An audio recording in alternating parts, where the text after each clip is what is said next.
Hey everyone, welcome to Storybounders. I'm Jamie, and I'm here to help you find stories to love and believe in. Our mission is to help you find, collect, and experience stories that are worthy of a place in your story reservoir. And you might be asking yourself, what is a story reservoir?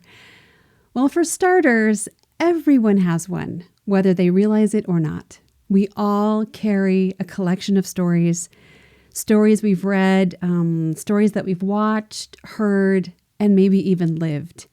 That is your story reservoir. The stories that we allow into our lives don't just entertain us. They shape us. They inform who we are.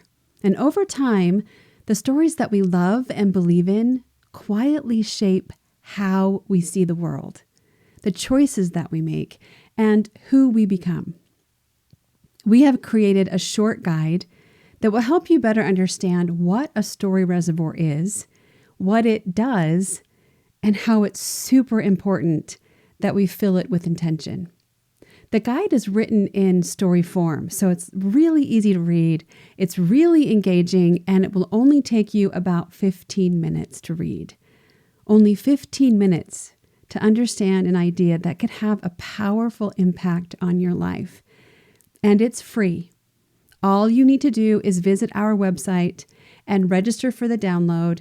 And this is not just a marketing gimmick. We feel very passionately about the idea of a story reservoir and helping people fill their story reservoirs with powerful stories that will serve them well, but also helping people understand and manage their own story reservoirs.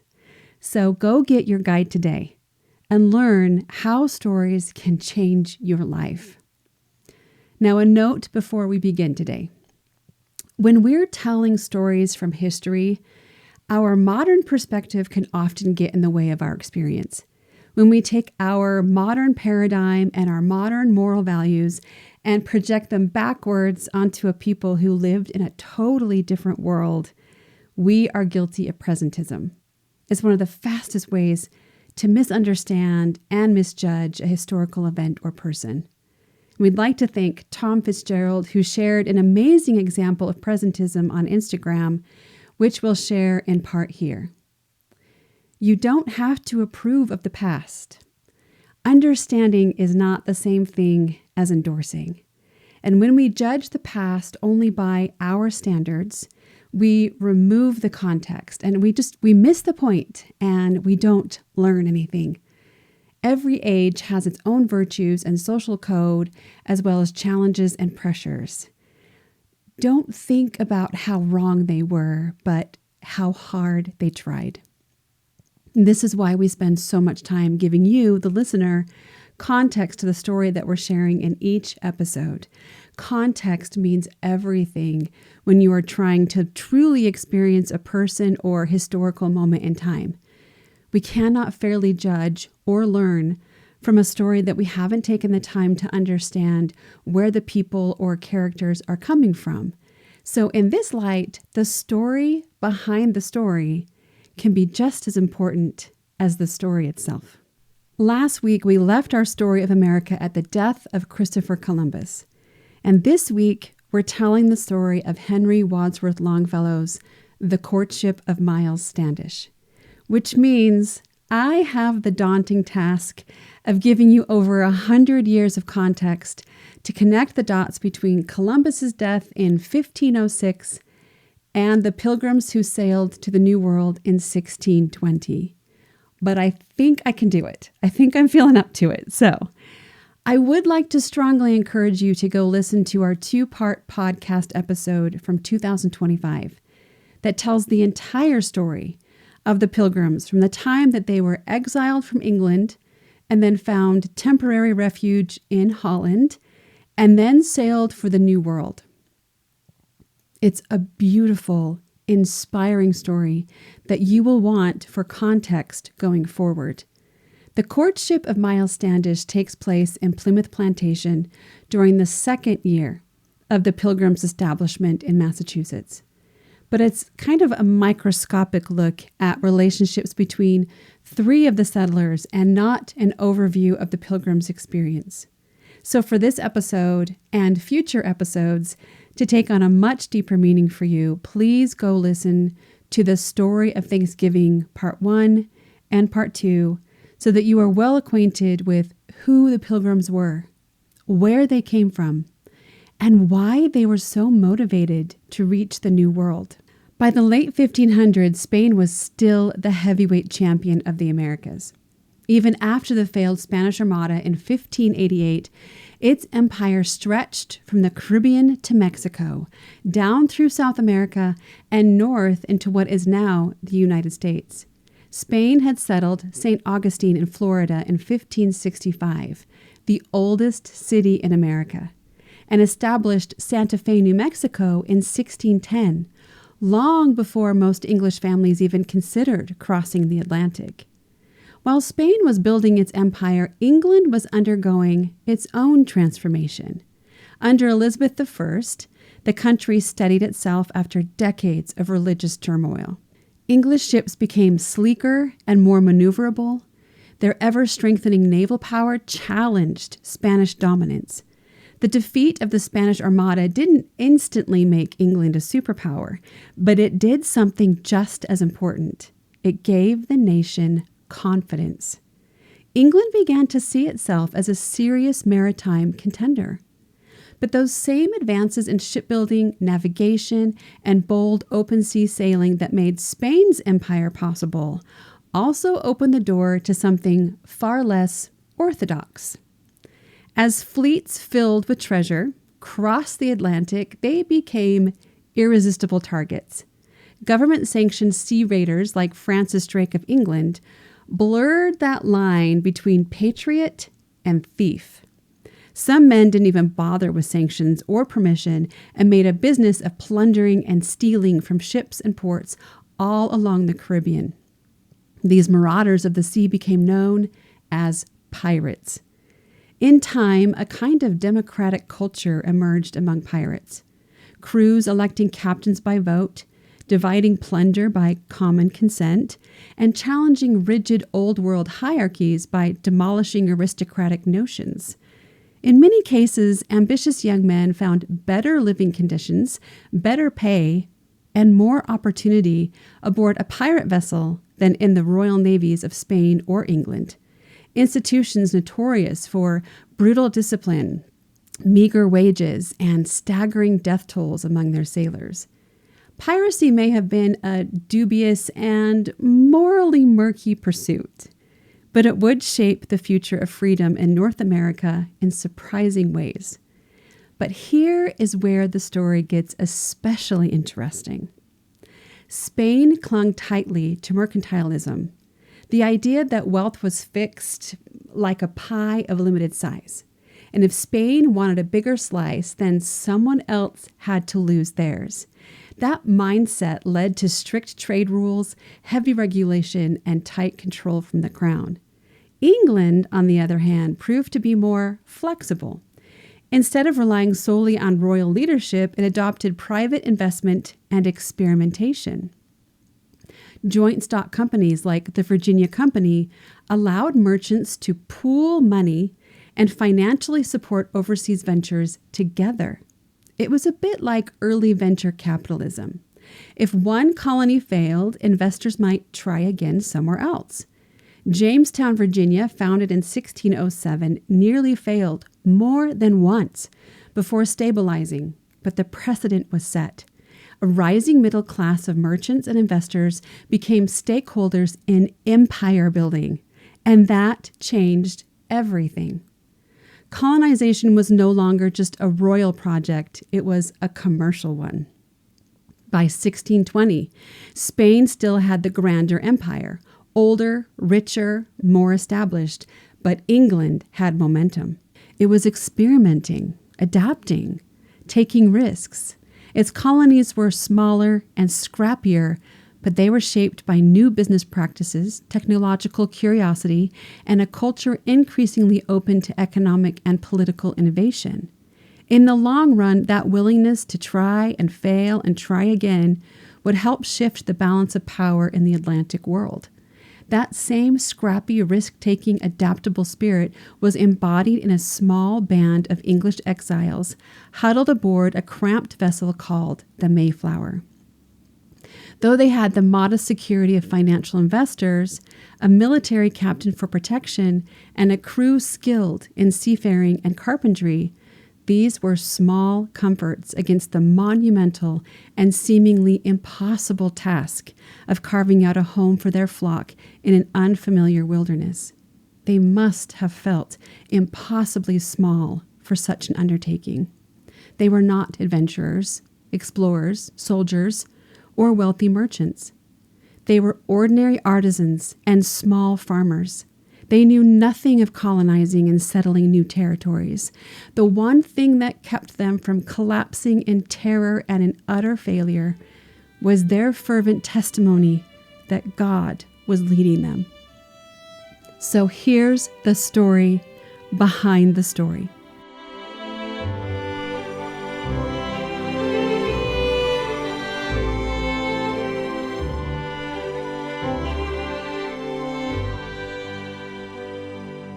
I wouldn't be surprised if you have never heard of Henry Wadsworth Longfellow. Most modern Americans would not recognize the name. So would it surprise you to learn that he was the most read, the most celebrated writer in 19th century America? Every school classroom and many of the homes across America were reading the stories of Henry Wadsworth Longfellow. He was called a fireside poet because he created works that families could read together around the hearth fire. He anchored them in historical imagination and created a uniquely American mythology. Longfellow was a master of creating national myths like Paul Revere, Hiawatha, Evangeline, Miles Standish, and John and Priscilla Alden. He invited generations of Americans to partake in and become intimately acquainted with the foundational stories of America. After his education at Bowdoin College in Maine, Longfellow became a teacher of languages at Harvard in Cambridge, Massachusetts.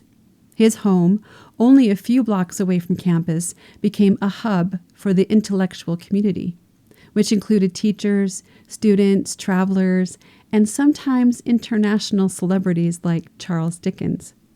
Being gifted in the art of language, Longfellow relished the idea of sharing world history, culture, and ideas through literature and poetry. But he felt it was his duty to immortalize the legends, folktales, and heroes of American history, to galvanize the country and remind Americans of their unique identity. He felt this deeply because America was on the doorstep of civil war. The country was rife with divisive conflict and contention, much like we are experiencing today. Conditions were reaching a fever pitch. His beloved country was about to be torn in half, and he could not bear it. Longfellow joined a grassroots campaign to turn the hearts of the children to their fathers by reminding Americans of their origin story, the Mayflower Pilgrims. Among other powerful voices, Longfellow believed that retelling this story would remind his fellow countrymen of the virtues that embody the American spirit, the very virtues that would help them overcome the challenges that threatened to destroy them as people, but also the country they held dear. The Pilgrim story is not about exclusivity or elitism or us versus them.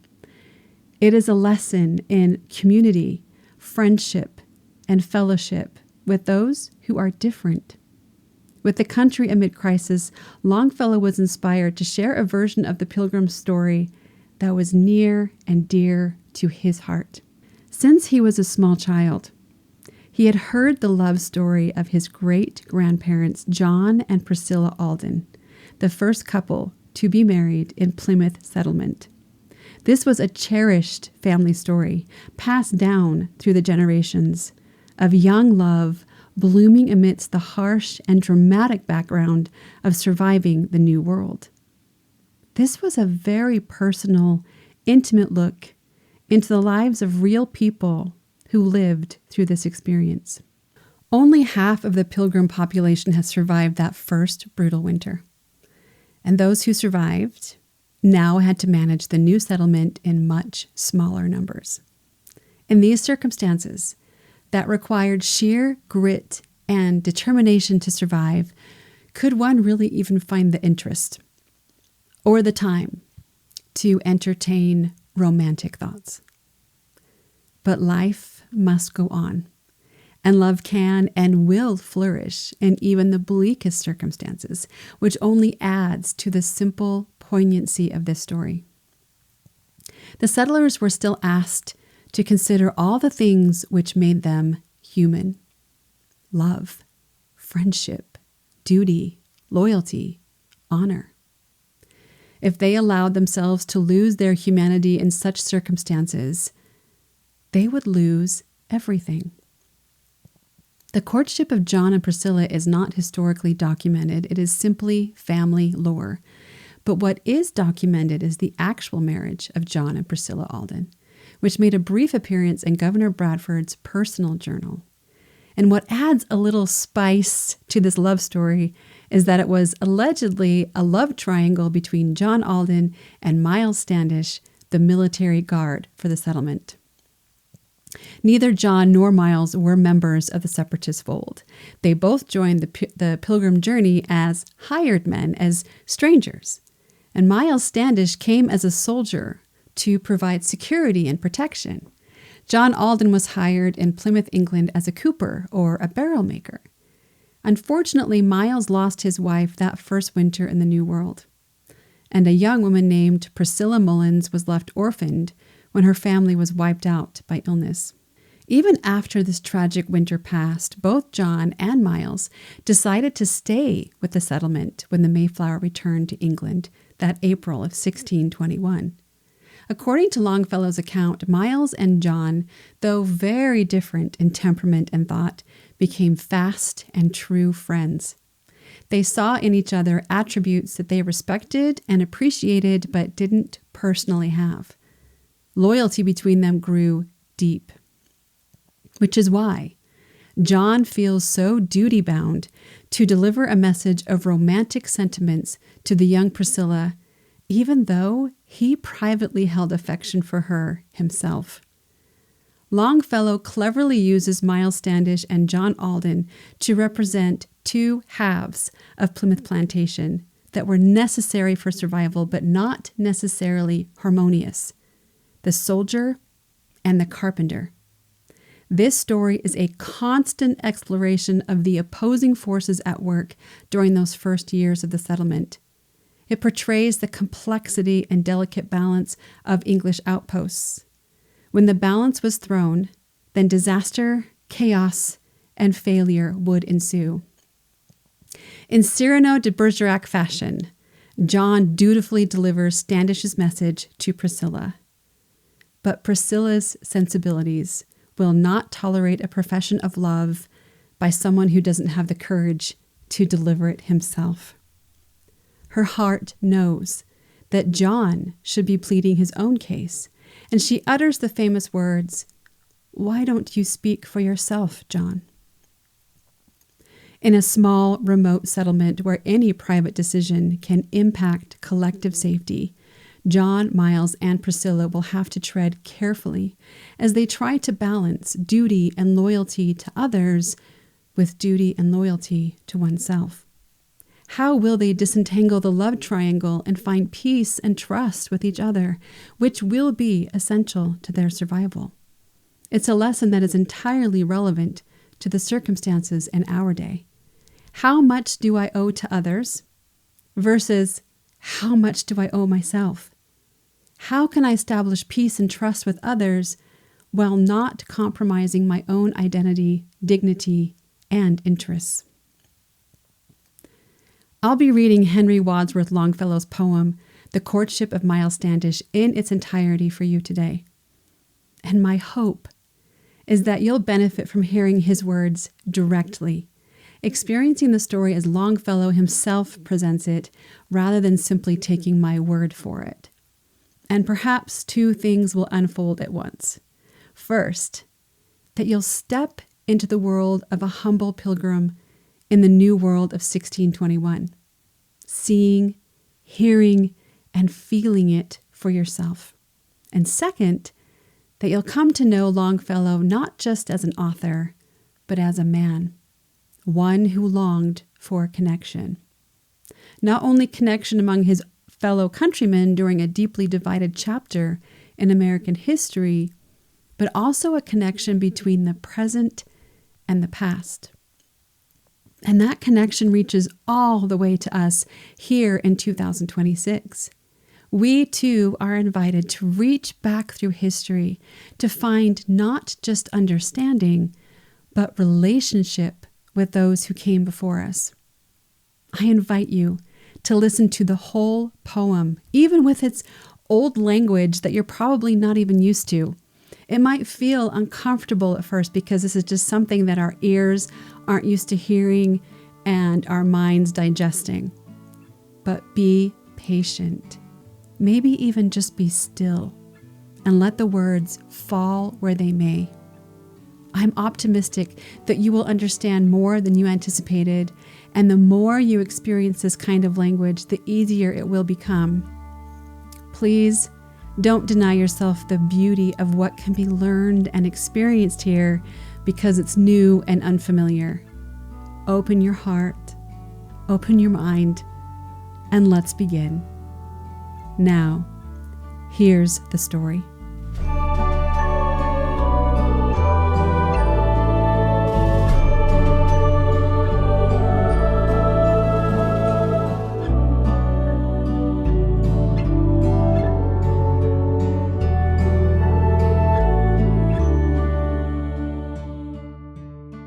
Miles Standish. In the old colony days in Plymouth, the land of the pilgrims, to and fro in a room of his simple and primitive dwelling, clad in doublet and hose, and boots of cordovan leather, strode with a martial air Miles Standish, the Puritan captain. Buried in thought he seemed, with his hands behind him, and pausing ever and anon to behold his glittering weapons of warfare, hanging in shining array along the walls of the chamber, cutlass and corselet of steel, and his trusty sword of Damascus, curved at the point and inscribed with its mystical Arabic sentence, while underneath, in a corner, were fowling piece, musket, and matchlock. Short of stature he was, but strongly built and athletic, broad in the shoulders, deep-chested, with muscles and sinews of iron.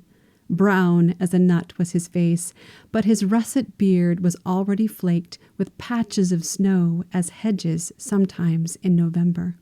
Near him was seated John Alden, his friend and household companion, writing with diligent speed at a table of pine by the window. Fair-haired, azure-eyed, with delicate Saxon complexion, having the dew of his youth and the beauty thereof, as the captives whom St. Gregory saw and exclaimed, "Not angels, but angels." Youngest of all was he of the men who came in the Mayflower. Suddenly breaking the silence, the diligent scribe interrupting spake, in the pride of his heart, Miles Standish, the captain of Plymouth. "Look at these arms," he said, "the warlike weapons that hang here burnished and bright and clean, as if for parade or inspection. This is the sword of Damascus I fought with in Flanders. This breastplate, well, I remember the day, once saved my life in a skirmish. Here in front, you can see the very dint of the bullet fired point blank at my heart by a Spanish arquebusero. Had it not been of sheer steel, the forgotten bones of Miles Standish would at this moment be mould in their grave in the Flemish morasses." Thereupon answered John Alden, but looked not up from his writing. "Truly the breath of the Lord hath slackened the speed of the bullet. He in his mercy preserved you to be our shield and our weapon." Still, the captain continued, unheeding the words of the stripling, "See, how bright they are burnished, as if in an arsenal hanging. That is because I have done it myself and not left it to others. Serve yourself, would you be well served, is an excellent adage. So I take care of my arms, as you of your pens and your inkhorn. Then, too, there are my soldiers, my great invincible army, 12 men, all equipped, having each his rest and his matchlock, 18 shillings a month, together with diet and pillage, and like Caesar, I know the name of each of my soldiers. This he said with a smile that danced in his eyes, as the sunbeams dance on the waves of the sea and vanish again in a moment. Alden laughed as he wrote, and still the captain continued. Look, you can see from this window my brazen howitzer planted high on the roof of the church. A preacher who speaks to the purpose, steady, straightforward, and strong, with irresistible logic, orthodox, flashing conviction right into the hearts of the heathen. Now, we are ready, I think, for any assault of the Indians. Let them come if they like, and the sooner they try it, the better. Let them come if they like, be it Sagamore, Sachem, or Powwow, Aspinet, Samoset, Corbitant, Squanto, or Takamahaman. Long at the window he stood, and wistfully gazed on the landscape, washed with a cold gray mist, the vapory breath of the east wind, forest and meadow and hill, and the steel blue rim of the ocean, lying silent and sad in the afternoon shadows and sunshine. Over his countenance flitted a shadow like those on the landscape, gloom intermingled with light, and his voice was subdued with emotion, tenderness, pity, regret, as after a pause he proceeded. Yonder there, on the hill by the sea, lies buried Rose Standish, beautiful rose of love, that bloomed for me by the wayside. She was the first to die of all who came in the Mayflower. Green above her is growing the field of wheat we have sown there. Better to hide from the Indian scouts the graves of our people, lest they should count them and see how many already have perished. Sadly, his face he averted, and strode up and down, and was thoughtful. Fixed to the opposite wall was a shelf of books, and among them prominent 3, distinguished alike for bulk and for binding, Bariff's Artillery Guide, and the commentaries of Caesar, out of Latin, translated by Arthur Golding of London, and as if guarded by these, between them was standing the Bible. Musing a moment before them, Miles Standish paused, as if doubtful which of the 3 he should choose for his consolation and comfort, whether the wars of the Hebrews, the famous campaigns of the Romans, or the artillery practice designed for belligerent Christians. Finally, down from its shelf he dragged the ponderous Roman, seated himself at the window and opened the book, and in silence turned o'er the well-worn leaves, where thumb marks thick on the margin, like the trample of feet, proclaimed the battle was hottest. Nothing was heard in the room but the hurrying pen of the stripling, busily writing epistles important to go by the Mayflower, ready to sail on the morrow, or next day at latest, God willing, homeward bound with the tidings of all that terrible winter. Letters written by Alden, and full of the name of Priscilla, full of the name and the fame of the Puritan maiden, Priscilla. Love and friendship. Nothing was heard in the room but the hurrying pen of the stripling, or an occasional sigh from the laboring heart of the captain, reading the marvelous words and achievements of Julius Caesar. After a while he exclaimed as he smote with his hand, palm downwards, heavily on the page, "A wonderful man was this Caesar! You are a writer, and I am a fighter, but here is a fellow who could both write and fight, and in both was equally skillful. Straightway answered and spake John Alden, the comely, the youthful.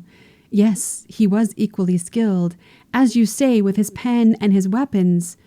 Somewhere have I read, but where, I forget, he could dictate 7 letters at once, at the same time writing his memoirs. Truly, continued the captain, not heeding or hearing the other, truly, a wonderful man was Caius Julius Caesar. Better be first, he said, in a little Iberian village, than be second in Rome, and I think he was right when he said it. Twice was he married before he was 20, and many times after. Battles 500 he fought, and 1,000 cities he conquered. He, too, fought in Flanders, as he himself has recorded. Finally, he was stabbed by his friend, the orator Brutus. Now, do you know what he did on a certain occasion in Flanders, when the rear guard of his army retreated, the front giving way too, and the immortal 12th Legion was crowded so closely together there was no room for their swords? Why, he seized a shield from a soldier, put himself straight at the head of his troops, and commanded the captains, calling on each by his name, to order forward the ensigns, then to widen the ranks and give more room for their weapons. So he won the day, the battle of something or other. That's what I always say. If you wish a thing to be well done, you must do it yourself. You must not leave it to others. All was silent again. The captain continued his reading. Nothing was heard in the room but the hurrying pen of the stripling writing epistles important to go next day by the Mayflower, filled with the name and the fame of the Puritan maiden Priscilla. Every sentence began or closed with the name of Priscilla, till the treacherous pen, to which he confided the secret, strove to betray it by singing and shouting the name of Priscilla. Finally, closing his book, with a bang of the ponderous cover, sudden and loud as the sound of a soldier grounding his musket, thus to the young man spake Miles Standish, the captain of Plymouth. When you have finished your work, I have something important to tell you. Be not, however, in haste. I can wait. I shall not be impatient. Straightway Alden replied, as he folded the last of his letters, pushing his papers aside, and giving respectful attention. Speak, for whenever you speak, I am always ready to listen, always ready to hear whatever pertains to Miles Standish. Thereupon answered the captain, embarrassed, and culling his phrases, "'Tis not good for a man to be alone, say the scriptures. And this I have said before, and again I repeat it every hour in the day. I think it, and feel it, and say it. Since Rose Standish died, my life has been weary and dreary. Sick at heart have I been, beyond the healing of friendship. Oft, in my lonely hours, have I thought of the maiden Priscilla. She is alone in the world. Her father and mother and brother died in the winter together. I saw her going and coming, now to the grave of the dead, and now to the bed of the dying, patient, courageous, and strong, and said to myself that if ever there were angels on earth as there are angels in heaven, 2 have I seen and known, and the angel whose name is Priscilla holds in my desolate life the place which the other abandoned. Long have I cherished the thought, but never have dared to reveal it, being a coward in this, though valiant enough in the most part. Go to the damsel Priscilla, the loveliest maiden of Plymouth. Say that a blunt old captain, a man not of words but of actions, offers his hand and his heart, the hand and the heart of a soldier. Not in these words, you know, but This, in short, is my meaning. I am a maker of war, and not a maker of phrases.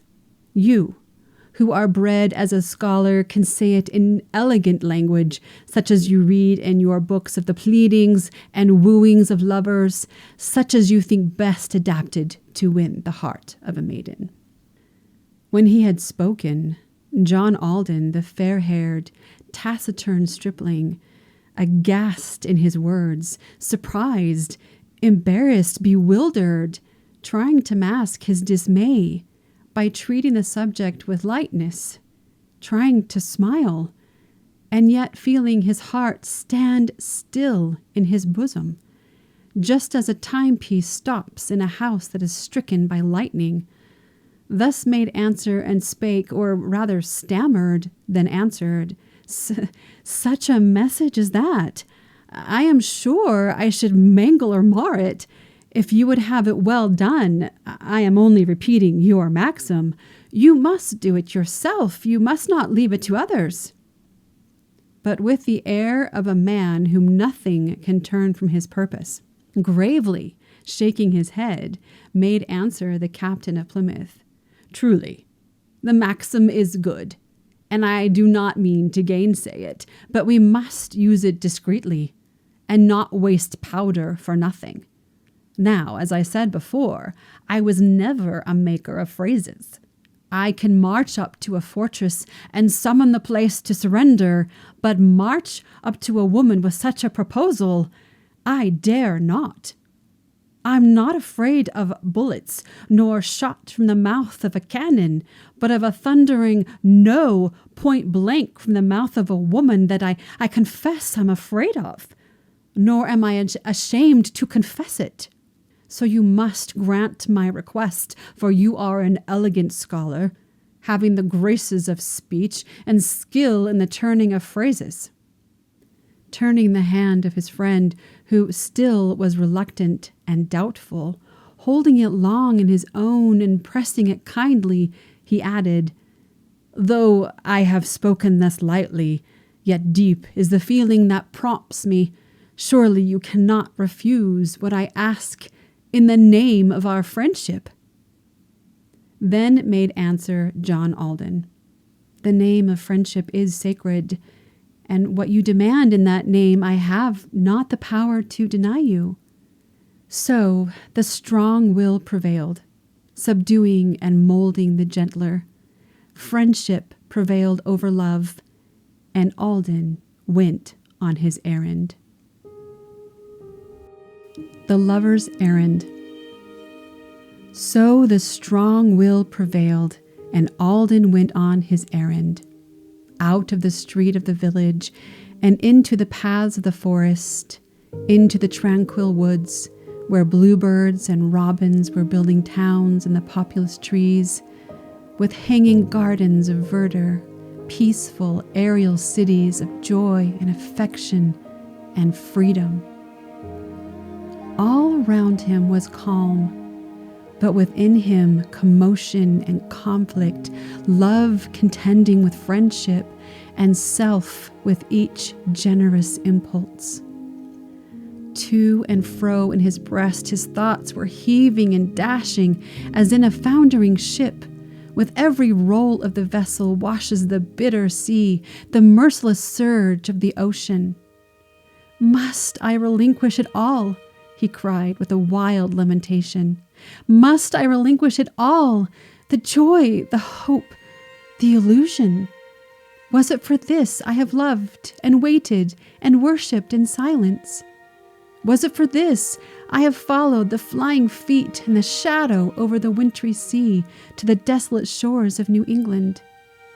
Truly the heart is deceitful, and out of its depths of corruption rise, like an exhalation, the misty phantoms of passion. Angels of light they seem, but are only delusions of Satan. All is clear to me now. I feel it. I see it distinctly. This is the hand of the Lord. It is laid upon me in anger, for I have followed too much the heart's desires and devices, worshipping Astaroth blindly and impious idols of Baal. This is the cross I must bear, the sin and the swift retribution. So through the Plymouth woods, John Alden went on his errand, crossing the brook at the ford, where it brawled over pebble and shadow, gathering still as he went, the Mayflowers blooming around him fragrant, filling the air with a strange and wonderful sweetness. Children lost in the woods and covered with leaves in their slumber. Puritan flowers, he said, and the type of Puritan maidens, modest and simple and sweet, the very type of Priscilla. So I will take them to her, to Priscilla, the Mayflower of Plymouth, modest and simple and sweet. As a parting gift will I take them, breathing their silent farewells, as they fade and wither and perish, soon to be thrown away, as is the heart of the giver. So through the Plymouth woods John Alden went on his errand, came to an open space, and saw the disk of the ocean, sailless, somber and cold, with the comfortless breath of the east wind, saw the new-built house and people at work in the meadow, heard, as he drew near the door, the musical voice of Priscilla, singing the 100th Psalm, the grand old Puritan anthem, music that Luther sang to the sacred words of the psalmist, full of the breath of the Lord, consoling and comforting many. Then, as he opened the door, he beheld the form of the maiden, seated beside her wheel in the carded wool like a snowdrift piled at her knee, her white hands feeding the ravenous spindle, while with her foot on the treadle she guided the wheel in its motion. Open wide on her lap lay the well-worn psalm book of Ainsworth, printed in Amsterdam, the words and the music together, rough-hewn, angular notes like stones in the wall of a churchyard, darkened and overhung by the running vine of the verses. Such was the book from whose pages she sang the old Puritan anthem. She, the Puritan girl, in the solitude of the forest, making the humble house and the modest apparel of homespun beautiful with her beauty and rich with the wealth of her being.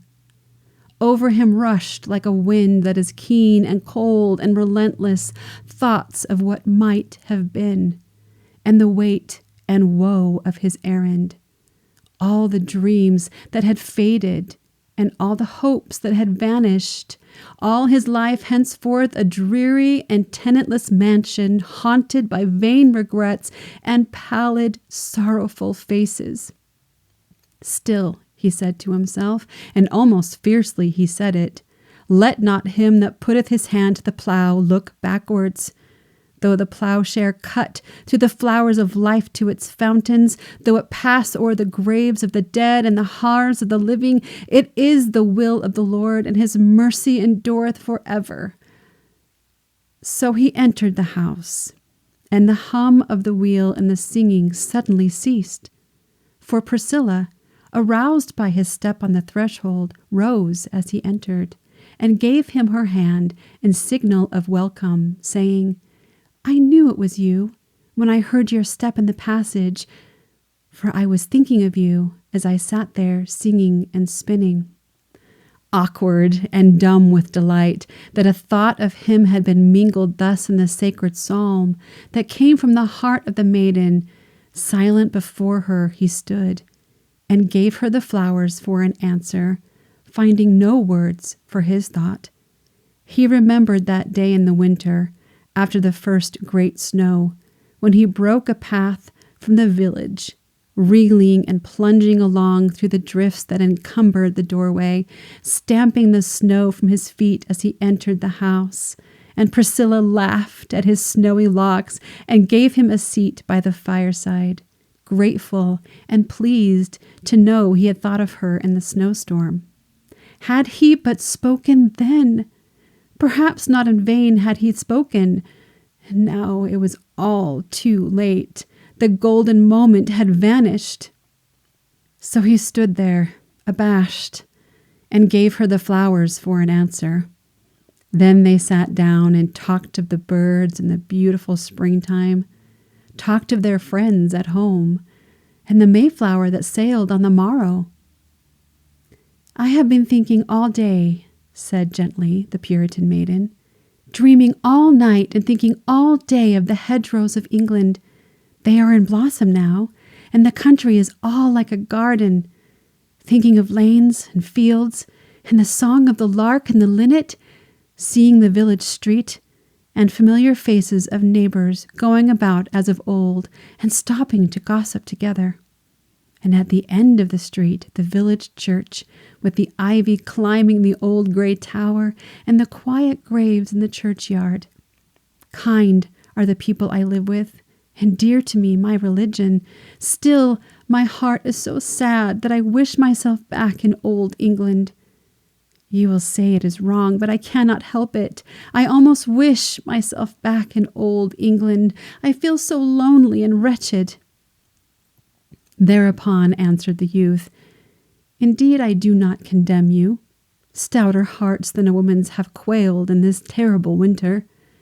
Yours is tender and trusting, and needs a stronger to lean on. So I have come to you now with an offer and proffer of marriage made by a good man and true, Miles Standish, the captain of Plymouth." Thus he delivered his message. The dexterous writer of letters did not embellish the theme nor array it in beautiful phrases, but came straight to the point and blurted it out like a schoolboy. Even the captain himself could hardly have said it more bluntly. Mute with amazement and sorrow, Priscilla the Puritan maiden looked into Alden's face, her eyes dilated with wonder, feeling his words like a blow that stunned her and rendered her speechless, till at length she exclaimed, interrupting the ominous silence, "If the great captain of Plymouth is so very eager to wed me, why does he not come himself and take the trouble to woo me? If I am not worth the wooing, I surely am not worth the winning." Then John Alden began explaining and smoothing the matter, making it worse as he went, by saying the captain was busy, had no time for such things, such things. The words, grating harshly, fell on the ear of Priscilla. And swift as a flash she made answer. "Has he no time for such things, as you call it, before he is married? Would he be likely to find it or make it after the wedding? That is the way with you men. You don't understand us. You cannot. When you have made up your minds after thinking of this one and that one, choosing, selecting, rejecting, comparing one with another, then you make known your desire with abrupt and sudden avowal, and are offended and hurt and indignant, perhaps, that a woman does not respond at once to a love that she never suspected, does not attain at a bound the height to which you have been climbing. This is not right nor just, for surely a woman's affection is not a thing to be asked for, and had for only the asking. When one is truly in love, one not only says it, but shows it. Had he but waited a while, had he only showed that he loved me, even this captain of yours, who knows, at last might have won me, old and rough as he is. But now it never can happen." Still, John Alden went on, unheeding the words of Priscilla, urging the suit of his friend, explaining, persuading, expanding, spoke of his courage and skill, and of all his battles in Flanders, how with the people of God he had chosen to suffer affliction, how, in return for his zeal, they had made him captain of Plymouth. He was a gentleman born, could trace his pedigree plainly back to Hugh Standish of Duxbury Hall in Lancashire, England, who was the son of Ralph and the grandson of Thurston de Standish, heir unto vast estates of which he was basely defrauded, still bore the family arms, and had for his crest a cock argent combed and wattle gules and all the rest of the blazon. He was a man of honor, of noble and generous nature. Though he was rough, he was kindly. She knew how during the winter he had attended the sick, with a hand as gentle as woman's, somewhat hasty and hot, he could not deny it, and headstrong, stern as a soldier might be, but hardy and placable always. Not to be laughed at and scorned because he was of little stature, for he was great of heart, magnanimous, courtly, courageous. Any woman in Plymouth, nay, any woman in England, might be happy and proud to be called the wife of Miles Standish. But as he warmed and glowed in his simple and eloquent language, quite forgetful of self, and full of praise of his rival, archly the maiden smiled, and with eyes overrunning with laughter said in a tremulous voice, "Why don't you speak for yourself, John?" John Alden.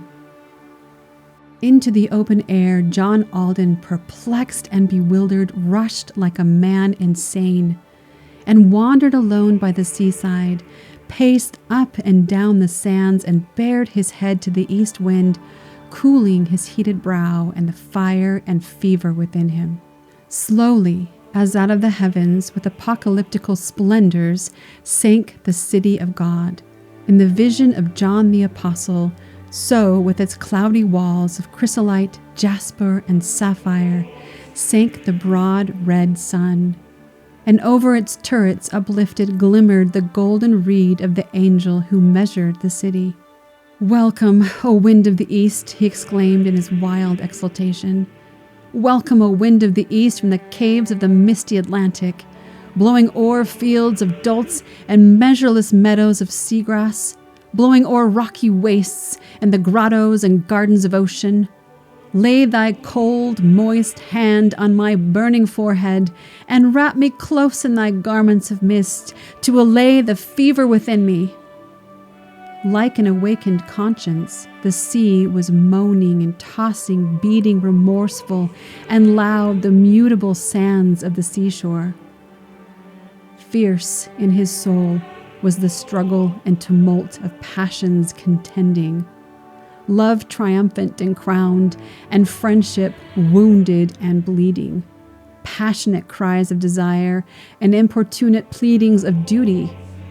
"Is it my fault," he said, "that the maiden has chosen between us? Is it my fault that he failed? My fault that I am the victor?" Then within him there thundered a voice like the voice of the prophet. "It hath displeased the Lord." And he thought of David's transgression, Bathsheba's beautiful face, and his friend on the front of the battle. Shame and confusion of guilt and abasement and self-condemnation overwhelmed him at once, and he cried in the deepest contrition, "It hath displeased the Lord. It is the temptation of Satan." Then, uplifting his head, he looked at the sea, and beheld there dimly the shadowy form of the Mayflower riding at anchor, rocked on the rising tide, and ready to sail on the morrow. Heard the voices of men through the mist, the rattle of cordage thrown on the deck, the shouts of the mate and the sailors, "Aye, aye, sir," clear and distinct, but not loud, in the dripping air of the twilight. Still, for a moment he stood, and listened, and stared at the vessel, then went hurriedly on as one who, seeing a phantom, stops, then quickens his pace, and follows the beckoning shadow. "Yes, it is plain to me now," he murmured. "The hand of the Lord is leading me out of the land of darkness, the bondage of error, through the sea that shall lift the walls of its waters around me, hiding me, cutting me off from the cruel thoughts that pursue me. Back will I go o'er the ocean. This dreary land will abandon her whom I may not love, and him whom my heart has offended.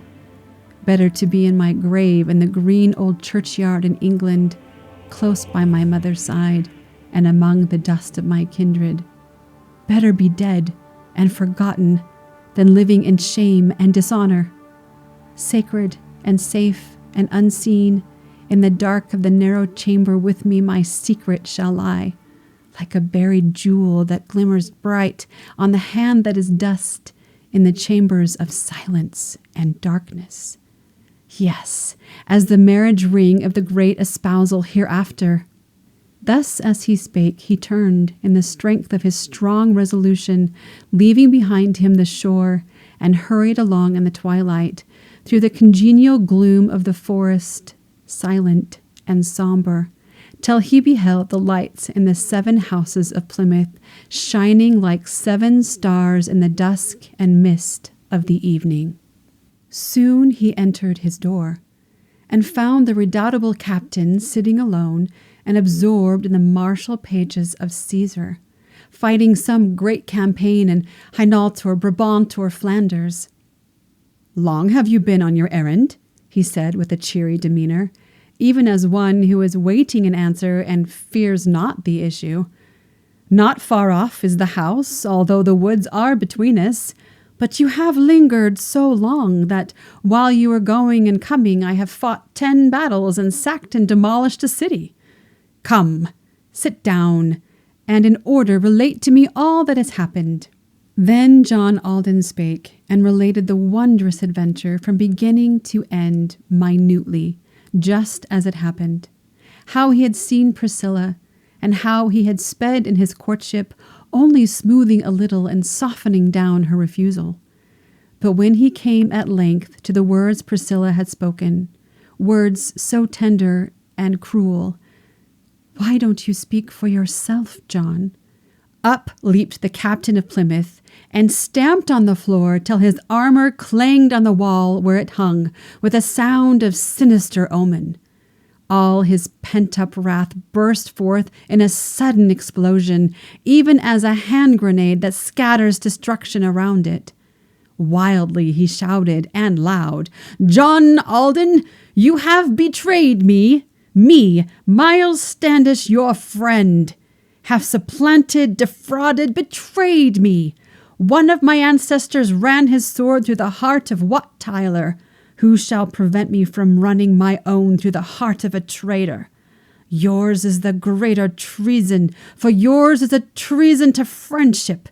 You, who lived under my roof, whom I cherished and loved as a brother. You, who have fed at my board and drunk at my cup, to whose keeping I have entrusted my honor, my thoughts the most sacred and secret. You too, Brutus! Ah, woe to the name of friendship hereafter! Brutus was Caesar's friend, and you are mine. But henceforward let there be nothing between us save war, an implacable hatred." So spake the captain of Plymouth, and strode about in the chamber, chafing and choking with rage, like cords were the veins on his temples. But in the midst of his anger a man appeared at the doorway, bringing in uttermost haste a message of urgent importance, rumors of danger and war and hostile incursions of Indians. Straightway the captain paused, and without further question or parley, took from the nail on the wall his sword, with its scabbard of iron, buckled the belt round his waist, and frowning fiercely, departed. Alden was left alone. He heard the clank of the scabbard growing fainter and fainter and dying away in the distance. Then he arose from his seat and looked forth into the darkness, felt the cool air blow on his cheek that was hot with the insult, lifted his eyes to the heavens, and, folding his hands as in childhood, prayed in the silence of night to the Father who seeth in secret. Meanwhile the choleric captain strode wrathful away to the council, found it already assembled, impatiently waiting his coming. Men in the middle of life, austere and grave in deportment, only one of them old. The hill that was nearest to heaven, covered with snow, but erect, the excellent elder of Plymouth. God had sifted 3 kingdoms to find the wheat for this planting, then had sifted the wheat as the living seed of a nation, so say the chronicles old, and such is the faith of the people. Near them was standing an Indian, in attitude stern and defiant, naked down to the waist, and grim and ferocious in aspect, while on the table before them was lying unopened a Bible, ponderous, bound in leather, brass-studded, printed in Holland, and beside it outstretched the skin of a rattlesnake glittered, filled like a quiver with arrows, a signal and challenge of warfare, brought by the Indian and speaking with arrowy tongues of defiance. This Miles Standish beheld as he entered and heard them debating what were an answer befitting the hostile message and menace, talking of this and of that, contriving, suggesting, objecting, one voice only for peace, and that the voice of the elder, judging it wise and well that some at least were converted rather than any were slain, for this was but Christian behavior. Then outspake Miles Standish, the stalwart captain of Plymouth, muttering deep in his throat, for his voice was husky with anger. "What? Do you mean to make war with milk and the water of roses? Is it to shoot red squirrels you have your howitzer planted there on the roof of the church, or is it to shoot red devils? Truly, the only tongue that is understood by a savage must be the tongue of fire that speaks from the mouth of the cannon." Thereupon answered and said the excellent elder of Plymouth, somewhat amazed and alarmed at this irreverent language, "Not so thought St. Paul, nor yet the other apostles. Not from the cannon's mouth were the tongues of fire they spake with."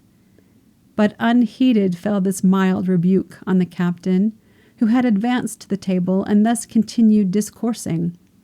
"Leave this matter to me, for to me by right it pertaineth. War is a terrible trade. But in the cause that is righteous, sweet is the smell of powder, and thus I answer the challenge." Then from the rattlesnake's skin, with a sudden contemptuous gesture, jerking the Indian arrows, he filled it with powder and bullets full to the very jaws, and handed it back to the savage, saying in thundering tones, "Here, take it. This is your answer." Silently out of the room then glided the glistening savage, bearing the serpent skin, and seeming himself like a serpent, winding his sinuous way in the dark to the depths of the forest. The sailing of the Mayflower. Just in the gray of the dawn, as the mists uprose from the meadows, there was a stir and a sound in the slumbering village of Plymouth. Clanging and clicking of arms, and the order imperative, "Forward!" given in tones suppressed, a tramp of feet, and then silence. Figures 10 in the mist marched slowly out of the village. Standish the stalwart it was, with 8 of his valorous army, led by their Indian guide, by Hobomok, friend of the white men, northward marching to quell the sudden revolt of the savage. Giants they seemed in the mist, or the mighty men of King David. Giants in heart they were, who believed in God and the Bible, aye, who believed in the smiting of Midianites and Philistines. Over them gleamed far off the crimson banners of morning. Under them, loud on the sounds, the serried billows, advancing, fired along the line and in regular order retreated. Many a mile had they marched, when at length the village of Plymouth woke from its sleep and arose, intent on its manifold labors. Sweet was the air and soft, and slowly the smoke from the chimneys rose over roofs of thatch and pointed steadily eastward.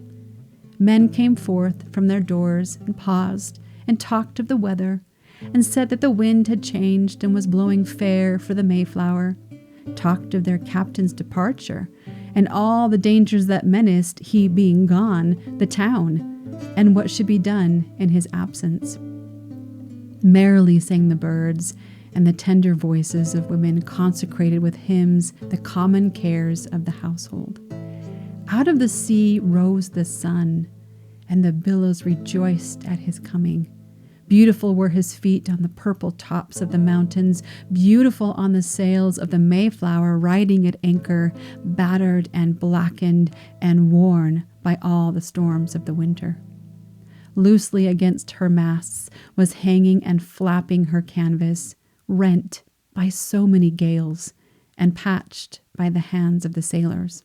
Suddenly from her side, as the sun rose over the ocean, darted a puff of smoke, and floated seaward, anon rang loud over field and forest the cannon's roar. And the echoes heard and repeated the sound, the signal gun of departure. Ah! But with louder echoes replied the hearts of the people.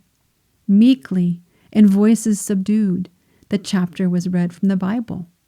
Meekly the prayer was begun, but ended in fervent entreaty.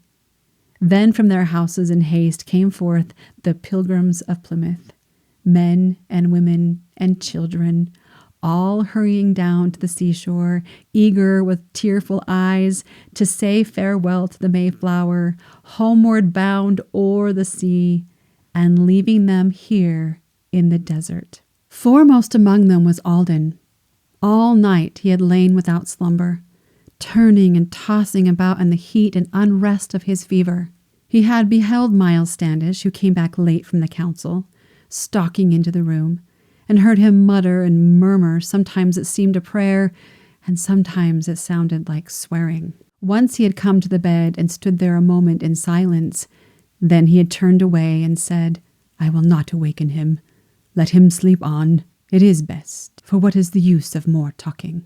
Then he extinguished the light and threw himself down on his pallet, dressed as he was and ready to start at the break of the morning, covered himself with the cloak he had worn in his campaigns in Flanders, slept as a soldier sleeps in his bivouac, ready for action. But with the dawn he arose. In the twilight Alden beheld him put on his corselet of steel and all the rest of his armor, buckle about his waist his trusty blade of Damascus, take from the corner his musket, and so stride out of the chamber. Often the heart of the youth had burned and yearned to embrace him. Often his lips had essayed to speak, imploring for pardon. All the old friendship came back with its tender and grateful emotions. But his pride overmastered the nobler nature within him. Pride and the sense of his wrong and the burning fire of the insult. So he beheld his friend departing in anger, but spake not. Saw him go forth to danger, perhaps to death, and he spake not. Then he arose from his bed and heard what the people were saying, joined in the talk at the door with Stephen and Richard and Gilbert, joined in the morning prayer and in the reading of Scripture, and with the others in haste went hurrying down to the seashore, down to the Plymouth Rock, that had been to their feet as a doorstep into a world unknown, the cornerstone of a nation. There with his boat was the master, already a little impatient lest he should lose the tide, or the wind might shift to the eastward. Square-built, hardy and strong, with an odor of an ocean about him, speaking with this one and that, and cramming letters and parcels into his pockets capacious, and messages mingled together into his narrow brain, till at last he was wholly bewildered. Nearer the boat stood Alden, with one foot placed on the gunwale, one still firm on the rock, and talking at times with the sailors, seated erect on the thwarts, all ready and eager for starting. He too was eager to go, and thus put an end to his anguish, thinking to fly from despair, that swifter than keel is or canvas, thinking to drown in the sea the ghost that would rise and pursue him. But as he gazed on the crowd, he beheld the form of Priscilla standing dejected among them, unconscious of all that was passing. Fixed were her eyes upon his, as if she divined his intention, fixed with a look so sad, so reproachful, imploring, and patient, that with a sudden revulsion his heart recoiled from its purpose, as from the verge of a crag where one step more is destruction. Strange is the heart of man with its quick, mysterious instincts. Strange is the life of man, and fatal or fated are moments whereupon turn, as on hinges, the gates of the wall adamantine. "Here I remain," he exclaimed, as he looked at the heavens above him, thanking the Lord whose breath had scattered the mist and the madness wherein, blind and lost to death, he was staggering headlong. Yonder snow-white cloud that floats in the ether above me seems like a hand that is pointing and beckoning over the ocean. There is another hand that is not so spectral and ghost-like, holding me, drawing me back and clasping mine for protection. Float, O hand of cloud, and vanish away in the ether. Roll thyself up like a fist to threaten and daunt me. I heed not either your warning or menace or any omen of evil. There is no land so sacred, no air so pure and so wholesome as the air she breathes, and the soil that is pressed by her footsteps. Here, for her sake, will I stay, and like an invisible presence hover around her forever, protecting, supporting her weakness. Yes, as my foot was the first that stepped on this rock at the landing, so with the blessing of God shall it be the last at the leaving. Meanwhile, the master, alert, but with dignified air and important, scanning with watchful eye the tide and the wind and the weather, walked about on the sands, and the people crowded around him, saying a few last words and enforcing his careful remembrance. Then taking each by the hand, as if he were grasping a tiller, into the boat he sprang, and in haste shoved off to his vessel. Glad in his heart to get rid of all of this worry and flurry, glad to be gone from a land of sand and sickness and sorrow, short allowance of victual and plenty of nothing but gospel. Lost in the sound of the oars was the last farewell of the pilgrims. Oh, strong hearts and true! Not one went back in the Mayflower. No, not one looked back who had set his hand to this plowing. Soon were heard on board the shouts and songs of the sailors, heaving the windlass round and hoisting the ponderous anchor. Then the yards were braced and all the sails set to the west wind, blowing steady and strong, and the Mayflower sailed from the harbor, rounded the point of the Gurnet, and leaving far to the southward island and Cape of Sand and the field of the first encounter, took the wind on her quarter and stood for the open Atlantic, borne on the send of the sea and the swelling hearts of the pilgrims. Long in silence they watched the receding sail of the vessel, much endeared to them all as something living and human. Then, as if filled with the Spirit and wrapped in a vision prophetic, bearing his hoary head, the excellent elder of Plymouth said, "Let us pray." And they prayed, and thanked the Lord, and took courage. Mournfully sobbed the waves at the base of the rock, and above them bowed and whispered the wheat on the hill of death. And their kindred seemed to awake in their graves, and to join in the prayer that they uttered. Sun illumined and white on the eastern verge of the ocean gleamed the departing sail, like a marble slab in a graveyard. Buried beneath it lay forever all hope of escaping. Lo, as they turned to depart, they saw the form of an Indian watching them from the hill. But while they spake with each other, pointing with outstretched hands and saying, "Look!" he had vanished. So they returned to their homes, but Alden lingered a little, musing alone on the shore, and watching the wash of the billows round the base of the rock, and the sparkle and flash of the sunshine, like the Spirit of God moving visibly over the waters. Priscilla. Thus for a while he stood and mused by the shore of the ocean, thinking of many things, and most of all of Priscilla.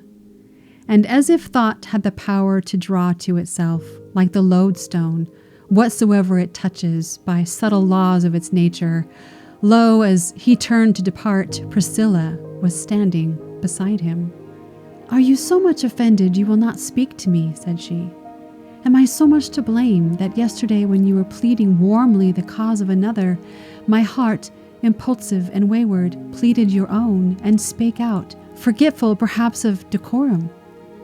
Certainly you can forgive me for speaking so frankly, for saying what I ought not to have said.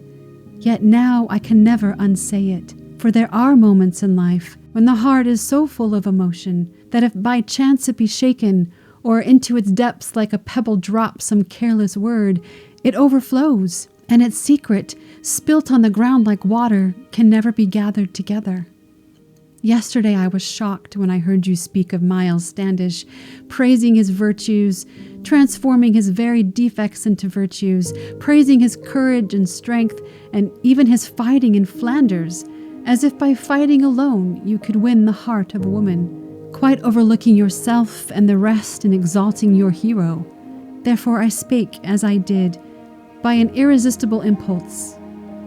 You will forgive me, I hope, for the sake of the friendship between us, which is too true and too sacred to be so easily broken." Thereupon answered John Alden, the scholar, the friend of Miles Standish, "I was not angry with you. With myself alone I was angry. Seeing how badly I managed the matter I had in my keeping." "No," interrupted the maiden, with answer prompt and decisive. "No, you were angry with me for speaking so frankly and freely. It is wrong, I acknowledge, for it is the fate of a woman long to be patient and silent, to wait like a ghost that is speechless, till some questioning voice dissolves the spell of its silence. Hence is the inner life of so many suffering women, sunless and silent and deep, like subterranean rivers running through caverns of darkness, unheard, unseen, and unfruitful, chafing their channels of stone with endless and profitless murmurs." Thereupon answered John Alden, the young man, the lover of women, "Heaven forbid it, Priscilla.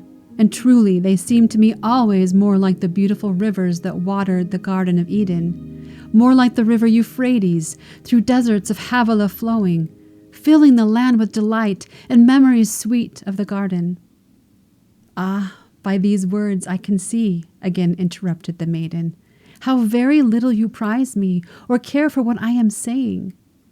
When from the depths of my heart, in pain and with secret misgiving, frankly I speak to you, asking for sympathy only and kindness, straightway you take up my words that are plain and direct and in earnest, turn them away from their meaning, and answer with flattering phrases. This is not right. It is not just. It is not true to be the best that is in you, for I know and esteem you and feel that your nature is noble, lifting mine up to a higher, a more ethereal level. Therefore I value your friendship, and feel it perhaps the more keenly if you say aught that implies I am only as one among many. If you make use of those common and complimentary phrases most men think so fine in dealing and speaking with women, but which women reject as insipid, if not as insulting." Mute and amazed was Alden, and listened and looked at Priscilla, thinking he never had seen her more fair, more divine in her beauty. He who but yesterday pleaded so glibly the cause of another stood there embarrassed and silent and seeking in vain for an answer. So the maiden went on, and little divined or imagined what was at work in his heart that made him so awkward and speechless. "Let us then be what we are, and speak what we think, and in all things keep ourselves loyal to truth and the sacred professions of friendship. It is no secret, I tell you, nor am I ashamed to declare it. I have liked to be with you, to see you, to speak with you always. So I was hurt at your words, and a little affronted to hear you urge me to marry your friend, though he were the Captain Miles Standish. For I must tell you the truth. Much more to me is your friendship than all the love he could give, were he twice the hero you think him." Then she extended her hand, and Alden, who eagerly grasped it, felt all the wounds in his heart that were aching and bleeding so sorely healed by the touch of that hand. and he said with a voice full of feeling, "Yes, we must ever be friends. And of all who offer you friendship, let me be ever the first, the truest, the nearest and dearest." Casting a farewell look at the glimmering sail of the Mayflower, distant but still in sight, and sinking below the horizon, homeward together they walked, with a strange, indefinite feeling that all the rest had departed and left them alone in the desert. But as they went through the fields in the blessing and smile of the sunshine, lighter grew their hearts, and Priscilla said very archly, "Now that our terrible captain has gone in pursuit of the Indians, where he is happier far than he would be commanding a household, you may speak boldly, and tell me of all that happened between you when you returned last night, and said how ungrateful you found me." Thereupon answered John Alden and told her the whole of the story, told her his own despair and the direful wrath of Miles Standish. Whereat the maiden smiled and said between laughing and earnest, "He is a little chimney, and heated hot in a moment." But as he gently rebuked her and told her how much he had suffered, how he had even determined to sail that day in the Mayflower, and had remained for her sake on hearing the dangers that threatened, all her manner was changed, and she said with a faltering accent, "Truly, I thank you for this. How good you have been to me always." Thus, as a pilgrim devout who toward Jerusalem journeys, taking 3 steps in advance and 1 reluctantly backward, urged by importunate zeal and withheld by pangs of contrition, slowly but steadily onward, receding yet ever advancing, journeyed this Puritan youth to the holy land of his longings, urged by the fervor of love and withheld by remorseful misgivings. The March of Miles Standish. Meanwhile, the stalwart Miles Standish was marching steadily northward, winding through forest and swamp and along the trend of the seashore. All day long, with hardly a halt, the fire of his anger burning and crackling within, and the sulphurous odor of powder seeming more sweet to his nostrils than all the scents of the forest. Silent and moody he went, and much he revolved his discomfort. He, who was used to success and to easy victories always, thus to be flouted, rejected, and laughed to scorn by a maiden, thus to be mocked and betrayed by the friend whom most he had trusted. Ah, 'twas too much to be borne, and he fretted and chafed in his armor. "I alone am to blame," he muttered, "for mine was the folly. What has a rough old soldier, grown grim and gray in the harness, used to the camp and its ways, to do with the wooing of maidens? 'Twas but a dream. Let it pass. Let it vanish like so many others. What I thought was a flower is only a weed, and is worthless. Out of my heart will I pluck it, and throw it away, and henceforward be but a fighter of battles, a lover and wooer of dangers." Thus he revolved in his mind his sorry defeat and discomfort, while he was marching by day, or lying at night in the forest, looking up at the trees and the constellations beyond them. After a 3 days' march, he came to an Indian encampment pitched on the edge of a meadow, between the sea and the forest. Women at work by the tents, and the warriors, horrid with war paint, seated about a fire and smoking and talking together, who, when they saw from afar the sudden approach of the white men, saw the flash of the sun on breastplate and saber and musket, straightway leaped to their feet, and 2, from among them advancing, came to parley with Standish and offer him furs as a present. Friendship was in their looks, but in their hearts there was hatred. Braves of the tribe were these, and brothers gigantic in stature, huge as Goliath of Gath or the terrible Og, king of Bashan. One was Pecksuot named, and the other was called Wattawamat.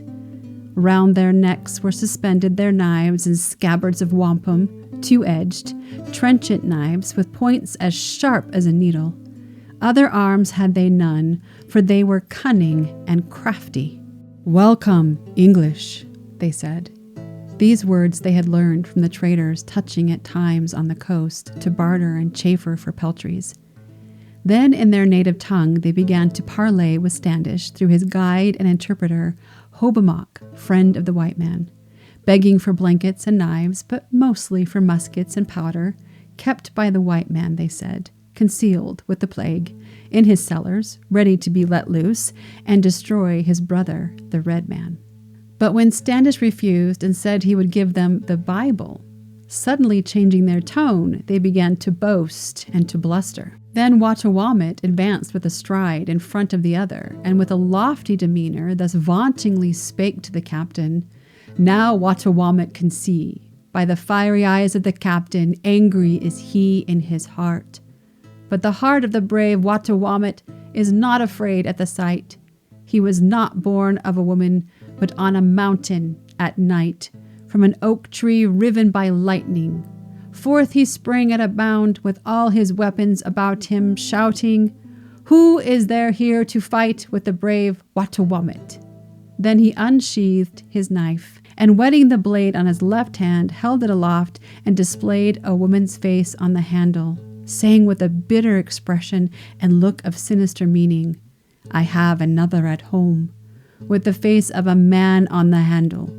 By and by they shall marry, and there shall be plenty of children.' Then stood Pecksuot forth, self-vaunting, insulting Miles Standish, while with his fingers he patted the knife that hung at his bosom, drawing it half from its sheath and plunging it back as he muttered, 'By and by it shall see, it shall eat, but shall speak not. This is the mighty captain the white men have sent to destroy us. He is a little man. Let him go and work with the women.' Meanwhile, Standish had noted the faces and figures of Indians peeping and creeping about from bush to tree in the forest, feigning to look for game, with arrows set on their bowstrings, drawing about him still closer and closer the net of their ambush. But undaunted he stood, and dissembled and treated them smoothly, so the old chronicles say, that were writ in the days of the fathers. But when he heard their defiance, the boast, the taunt, and the insult, all the hot blood of his race, of Sir Hugh and of Thurston de Standish, boiled and beat in his heart, and swelled in the veins of his temples. Headlong he leaped on the boaster, and snatching his knife from its scabbard, plunged it into his heart. And reeling backward, the savage fell with his face to the sky, and a fiend-like fierceness upon it. Straight there arose from the forest the awful sound of the war-whoop, and like a flurry of snow on the whistling wind of December, swift and sudden and keen came a flight of feathery arrows. Then came a cloud of smoke, and out of the cloud came the lightning. Out of the lightning, thunder, and death unseen ran before it. Frightened, the savages fled for shelter in swamp and in thicket, hotly pursued and beset. But their Sachem, the brave Wattawamut, fled not. He was dead. Unswerving and swift had a bullet passed through his brain, and he fell with both hands clutching the greensward, seeming in death to hold back from his foe the land of his fathers. There on the flowers of the meadow the warriors lay, and above them, silent, with folded arms, stood Hobomok, friend of the white man. Smiling at length, he exclaimed to the stalwart captain of Plymouth, Pecksuot bragged very loud of his courage, his strength, and his stature, mocked the great captain, and called him a little man. But I see now big enough have you been to lay him speechless before you. Thus the first battle was fought and won by the stalwart Miles Standish. When the tidings thereof were brought to the village of Plymouth, and as a trophy of war, the head of the brave Wattawamut scowled from the roof of the fort, which at once was a church and a fortress. All who beheld it rejoiced and praised the Lord and took courage. Only Priscilla averted her face from this specter of terror.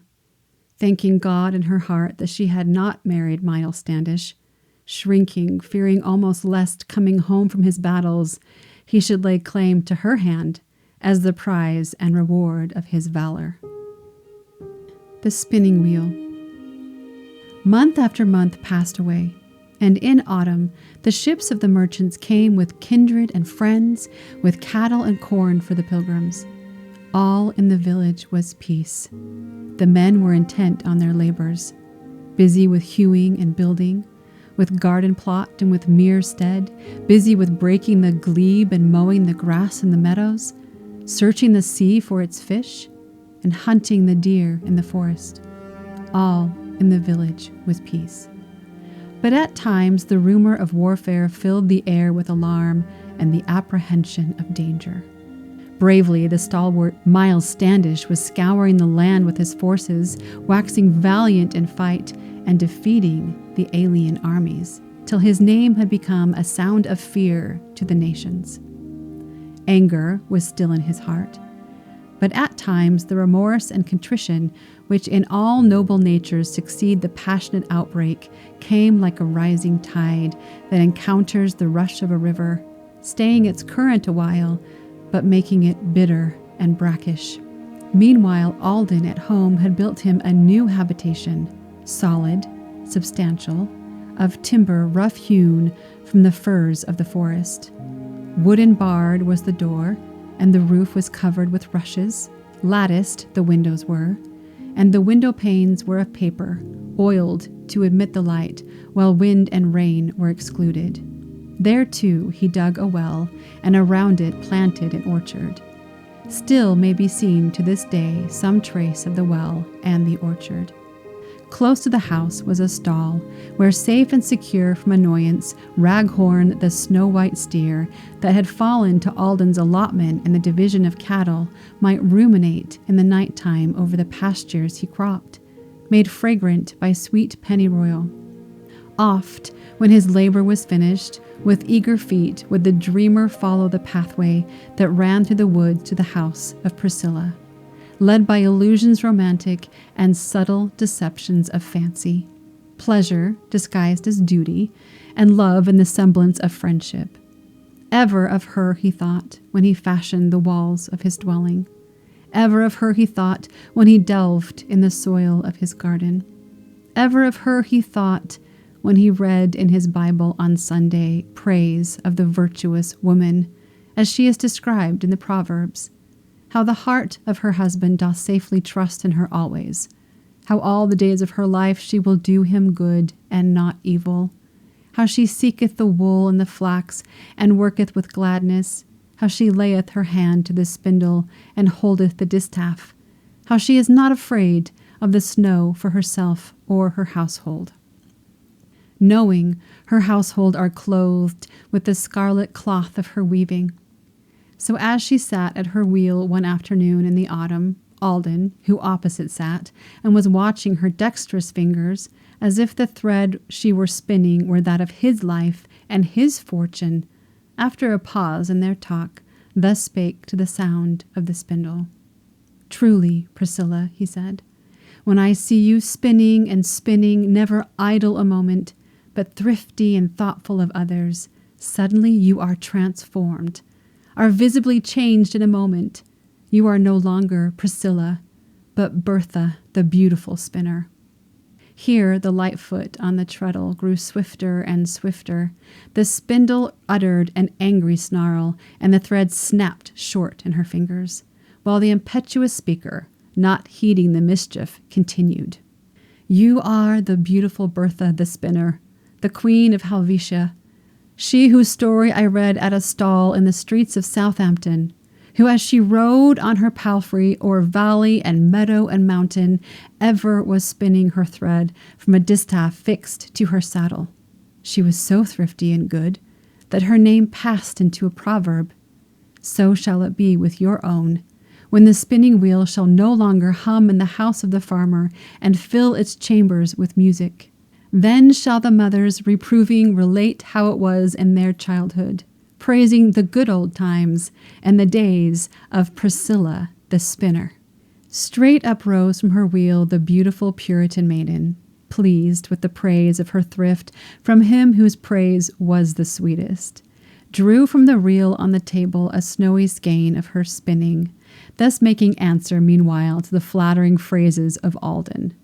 Come, you must not be idle. If I am a pattern for housewives, show yourself equally worthy of being the model of husbands. Hold the skein on your hands while I wind it, ready for knitting. Then who knows but hereafter, when fashions have changed and the manners, fathers may talk to their sons of the good old times of John Alden.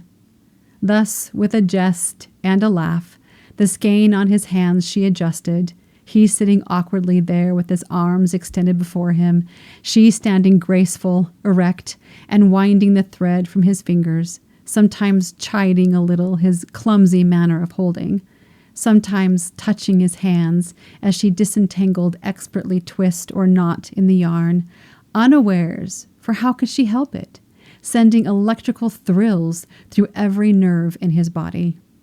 Lo, in the midst of this scene, a breathless messenger entered, bringing in hurry and heat the terrible news from the village. Yes, Miles Standish was dead.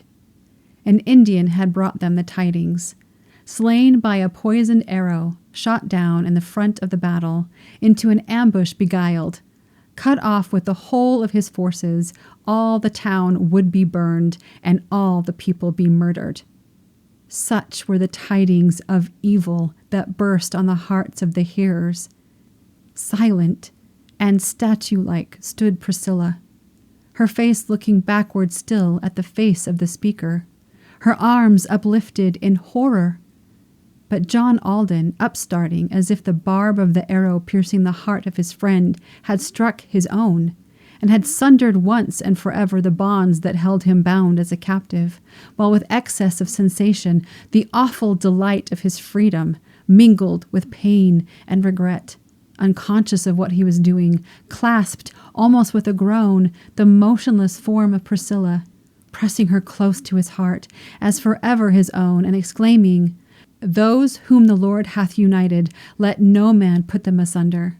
Even as rivulets twain, from distant and separate sources, seeing each other afar as they leap from the rocks, and pursuing each one its devious path, but drawing nearer and nearer, rush together at last, at their trysting place in the forest. So these lives that had run thus far in separate channels, coming in sight of each other, then swerving and flowing asunder, parted by barriers strong, but drawing nearer and nearer, rushed together at last, and one was lost in the other. The wedding day. Forth from the curtain of clouds, from the tent of purple and scarlet, issued the sun, the great high priest in his garments resplendent, holiness unto the Lord, in letters of light on his forehead. Round the hem of his robe the golden bells and pomegranates. Blessing the world he came, and the bars of vapor beneath him gleamed like a grate of brass, and the sea at his feet was a laver. This was the wedding morn of Priscilla the Puritan maiden. Friends were assembled together. The elder and magistrate also graced the scene with their presence, and stood like the law and the gospel, one with the sanction of earth, and one with the blessing of heaven. Simple and brief was the wedding, as that of Ruth and of Boaz. Softly the youth and the maiden repeated the words of betrothal, taking each other for husband and wife in the magistrate's presence, after the Puritan way and the laudable custom of Holland. Fervently then and devoutly the excellent elder of Plymouth prayed for the hearth and the home that were founded that day in affection, speaking of life and of death, and imploring divine benedictions. Lo, when the service was ended, a form appeared on the threshold, clad in armor of steel, a somber and sorrowful figure. Why does the bridegroom start and stare at the strange apparition? Why does the bride turn pale and hide her face on his shoulder? Is it a phantom of air, a bodiless spectral illusion? Is it a ghost from the grave that has come to forbid the betrothal? Long had it stood there unseen, a guest, uninvited, unwelcomed.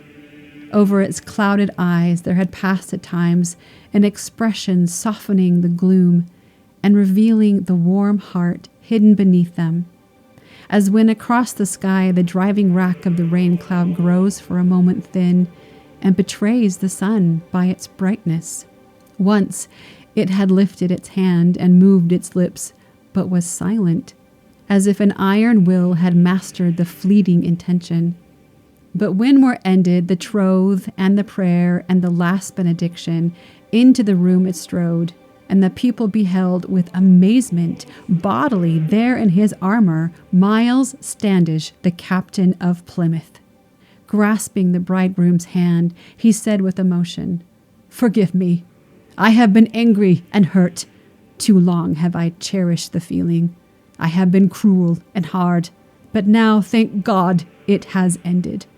Mine is the same hot blood that leaped in the veins of Hugh Standish, sensitive, swift to resent, but as swift in atoning for error. Never so much as now was Miles Standish the friend of John Alden." Thereupon answered the bridegroom, "Let all be forgotten between us, all save the dear old friendship, and that shall grow older and dearer." Then the captain advanced, and bowing saluted Priscilla, gravely, and after the manner of old-fashioned gentry in England, something of camp and of court, of town and of country, commingled, wishing her joy of her wedding, and loudly lauding her husband. Then he said with a smile, "I should have remembered the adage, if you would be well served, you must serve yourself. And moreover, no man can gather cherries in Kent at the season of Christmas."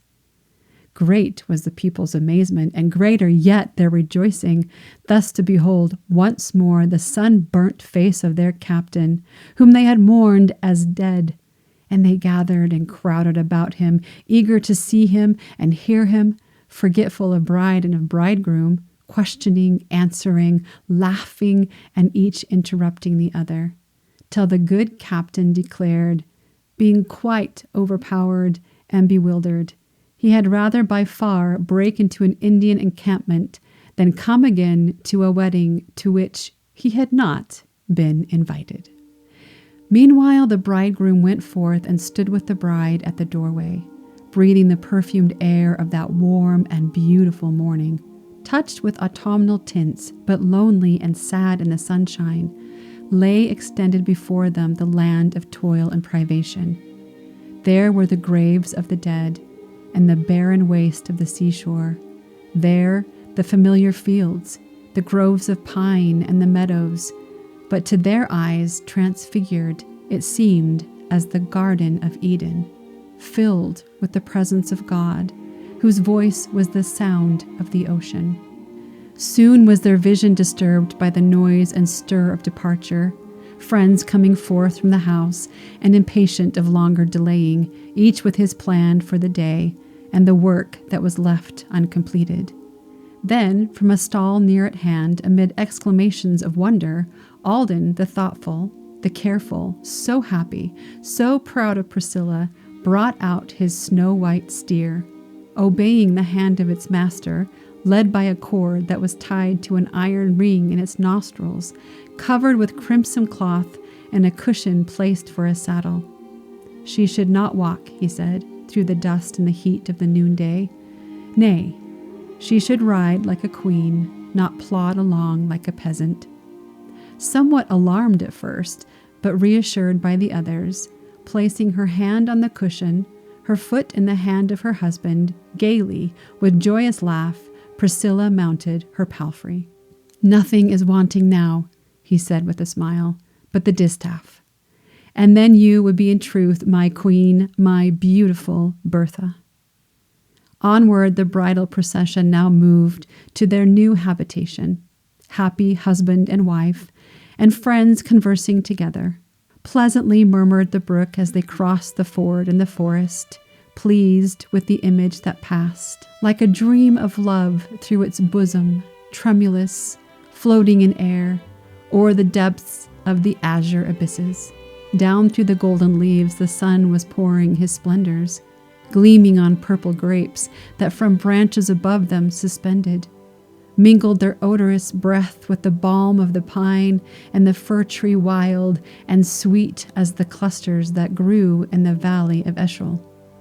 Like a picture it seemed of the primitive pastoral ages, fresh with the youth of the world, and recalling Rebekah and Isaac, old and yet ever new, and simple and beautiful always, love immortal and young in the endless succession of lovers.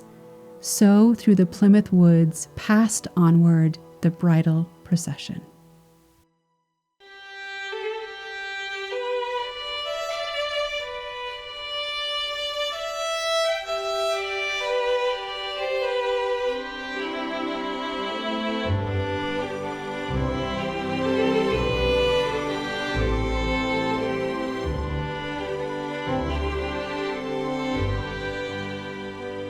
If you are still here with me, I commend you.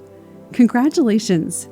If you're like me, someone who does not enjoy poetry, or if you struggle to listen to old stories that have old language that's hard to understand, then this can feel more like drudgery or boring homework. But I promise, the more that we immerse ourselves in these stories of old and their old language, the more fun and rewarding they will become. I really hope that you took the time to listen to the 2-part episode from our first podcast season on the story of the pilgrims. And if not, please take the time to listen, because it's going to be fundamental to the stories that we continue to share this season. When the pilgrims were blown off course from their intended destination of Virginia, they found themselves in an unusual and potentially dangerous situation. They were no longer governed by the contract they had made with their financial investors, which meant they had no formal government. And the last thing they needed was disorder and chaos in the wilderness of the New World. So before setting even one foot off the Mayflower, they held a meeting and crafted a compact, the Mayflower Compact. How did a group of English commoners managed to draft a governing document on a tiny ship off the coast of New England, thousands of miles away from civilization? They built upon what they already knew, the Magna Carta.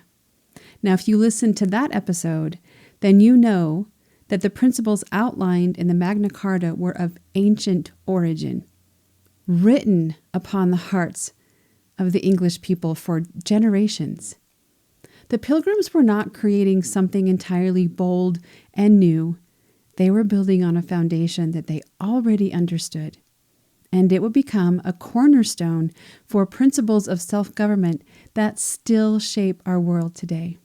So you might not have a connection with the Pilgrims through ancestry or by ethnicity. And by the way, there are millions of descendants living in the U.S. today.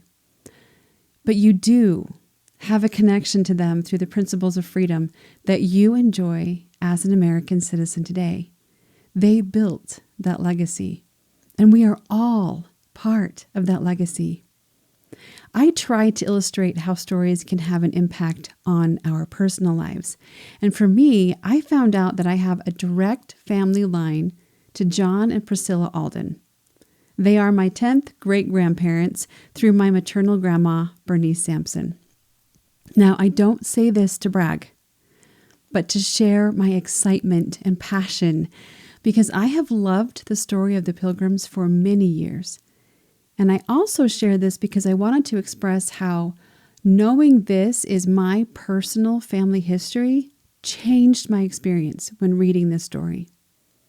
I already knew that these were real people, but seeing a very personal connection made them like really real. Like, these are my people. They are my family. And even though I've respected and loved the story of the Pilgrims long before knowing my lineage, reading this story through the lens of family history was an eye-opening experience. It connected me to the past in a way that I just hadn't experienced before. Knowing the stories of our family members through the ages is a powerful experience, and I want to invite you to know your family stories. There are websites and apps that can help you easily locate your family and discover their stories.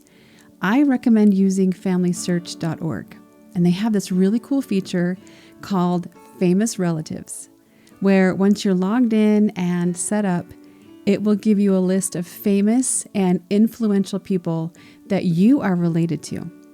Now, as a disclaimer, I am not saying that we should only care about those family members who are famous, but it is a fun game to see how you are connected to the world around you. And you'll be surprised to learn just how connected you are and how much we are all connected to each other. And as one last closing note, we believe that traveling can be another way to gather stories into your reservoir. And we have a travel destination suggestion for you. About an hour outside of Boston, Massachusetts, is a replica of Plymouth Plantation. It has been lovingly and painstakingly recreated from the original village that existed in 1621, and it is an incredible experience. And then not too far away from that is a replica of the Mayflower, which actually sets sail on special occasions. And then fairly close to that, you can also see a piece of Plymouth Rock, which the Pilgrims allegedly first stepped foot onto in the New World. And at this point, it's kind of more of like a symbolic emblem than actual truth, but it's still worth seeing. If you want to make this story become even more enriching, even more personal, then take the opportunity to see it for yourself. I have personally visited these sites a few times, and I would suggest that every American get the chance to explore our origin story. It's a powerful experience. So thank you for allowing me to share this story with you today. And if you're interested in revisiting The Courtship of Miles Standish by Henry Wadsworth Longfellow, or sharing it with your friends and family, then you can easily find printed versions, Kindle versions, and you can even find it free online since it is in the public domain. Hopefully, you found it worthy of some space in your story reservoir. And we invite you to join us next time for another great story. But for now, goodbye.